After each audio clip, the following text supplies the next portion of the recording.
Ulan. Ulan po dito sa'min. Eto kulungan ng aso ko.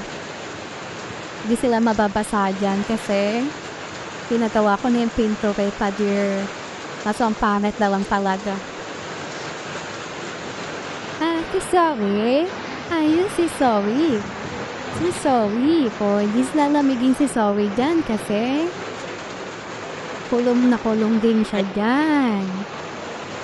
Siyempre, yung aking mga babies. Dito ko muna nilagay si Molly at si Ash.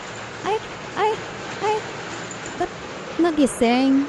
Di video ko lang kay Bibi. Ito muna si Molly at Ash para hindi sila mabasa ng ulan doon. Kasi malamig. Sleep na kayo dyan, anak. Sleep na po. Binaw kasi kaya dito muna mga babies ko sa loob.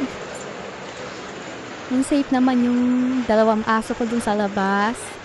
Kasi may masisilungan. Saka si Zoe. Ayan si Zoe. Safe na safe sila. Is tulog na tulog sa loob. Ang sarap naman ang tulog ni Buhail-Hail. Ang sarap ng tulog ni Hail-Hail.